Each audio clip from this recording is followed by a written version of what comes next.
اهلا وسهلا بالناس اللي كيستمعوا القصص المغربيه مع ياسمينه. كنتمنى تكونوا بالف خير.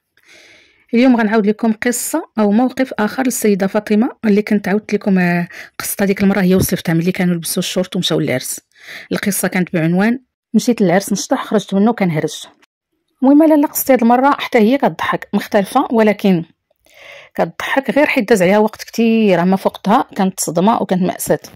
اصلا اغلب المواقف اللي كنتفكروا كيضحكونا في هذا الوقت هذا كانت في الماضي كانت مأساة. الا كنتو كتفقوا معايا نبداو القصه ونذكركم شويه براسي. كما قلت لكم سميتي فاطمه، مرا في الثلاثينات من عمري وعندي وليدات بنات ودراري. وانا اغلبيه المواقف اللي كيوقعوا ليا مع ديما كيكونوا مع هذيك السيده سلفتي مرات خو راجلي. كيف قلت لكم في القصه اللي فاتت انا بنت الباديه وعشت واحد الفتره طويله في الباديه. راجلي من عائلتي، اغلبيه ديال الناس ديال الدوار عائله كلشي شي مزوج، شي بحال مثلا انا راجلي ولد عمي، خويا خدا اختو اللي هي حتى هي بنت عمي، وهكذا.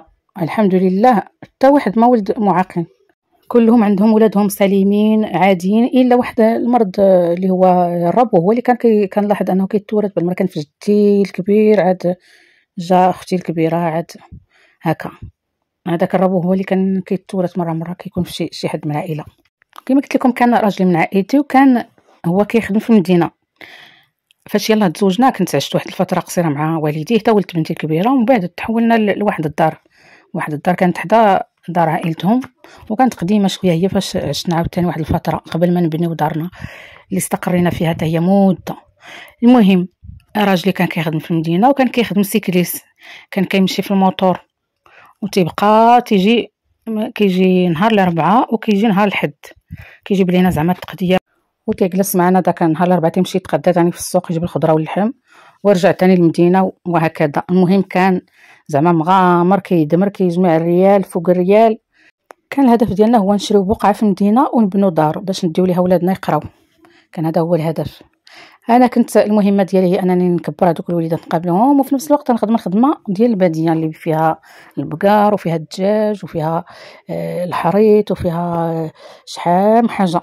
كنا ديك الساعه كانت المراه تقدر تحلب مثلا بقره وتصاوب اللبن وتعطيه لشي حد اللي كيمشي للمدينه باش يبيعو ويجيب ليها الفلوس. هذه حتى هي كانت خدمه. كنا كنبيعوا البيض، كنا كنبيعوا اركان، كانت ديك الساعه كنجمعوا اركان كنصوبوه يطرول هذا ونبيعوه هكا. ديك الساعه كتكون عندنا هكا، هذيك هي زعما خدمه، وهذيك اللي كتدخل لنا شويه ديال الفلوس. هذيك هي الخدمه ديال المراه في الباديه ديك الساعه. المهم كنا معاونين مقاتلين على الزمان، كنجمعوا ريال فوق ريال ريال فوق ريال. هذيك الفلوس انا كنخبيها، انا هي المكلفه، انا هي مديره ديال البنكه ديال العائله. الفلوس في جيبي وانا اللي مكلفه نخبيها، ويا لها من مهمه ما عرفتش فين غنخبيها. مره نخبيها في المخده، مره نخبيها في المضربه، مره نخبيها في شي هري ديال تما فين كيكونوا الحيوانات كنديرها في شي بيدو ديال الماء، ونعاود نديرها في شي خنشه ونخبيها في السقف. حتى واحد النهار قال لي يا راسي خبيها في وسط التبن.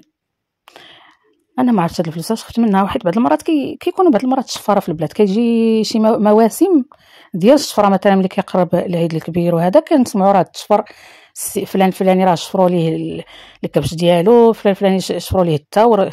انا ديك الفلوس قال لي يا راسي نخبيها في التبن في وسط التبن.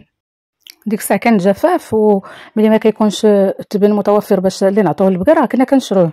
كان كيجي الكاميون كل واحد شحال شرا ديال البالات، كنشريو بالات كيتسموا بالات ديال التبن دايرين بحال شكل مستطيل طويل.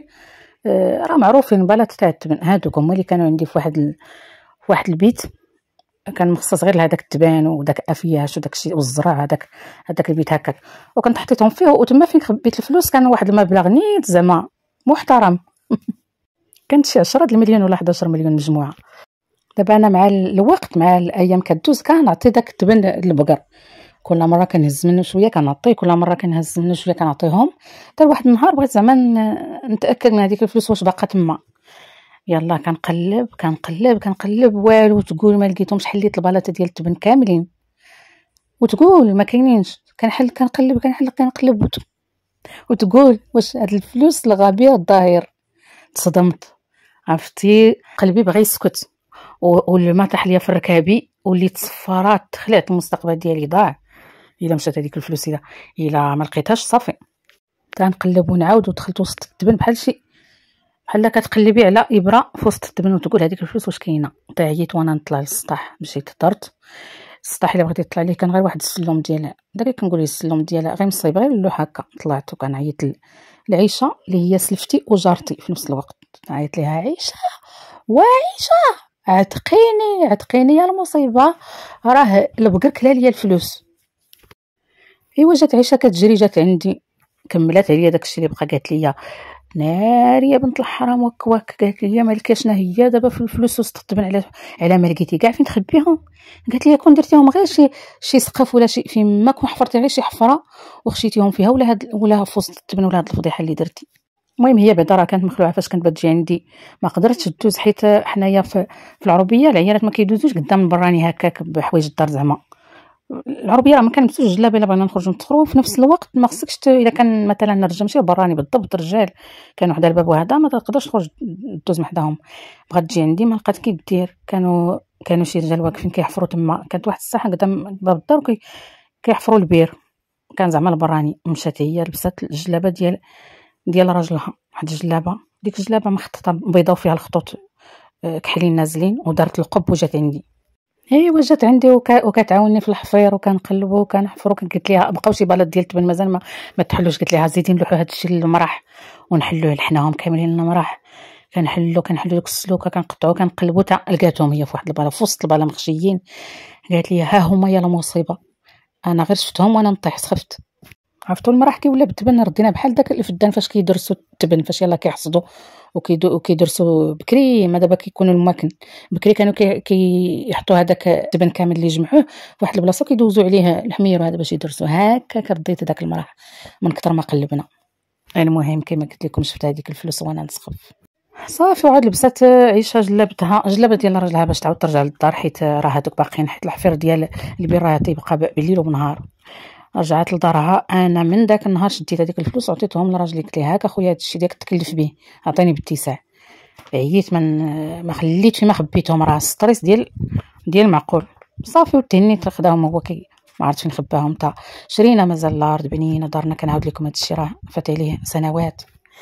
ايوا وهكا كانت قصتي، وباقي نقول لكم باقي مواقف اخرين غادي نعاودهم، مواقف ومشاهد من حياتي من الماضي. كانوا بعض المرات كيكونوا صدمه، بعض المرات كيكونوا مأساة، بعض المرات ملي كدوز الوقت كيوليو غير يضحكوا. شكرا لاي واحد عطى من وقته باش يسمع القصه، وتفاعلوا معايا في التعاليق. خليوا لي تعليق الا بغيتوا نستمر في هذا النوع ديال القصص، وشكرا لكم على الاستماع.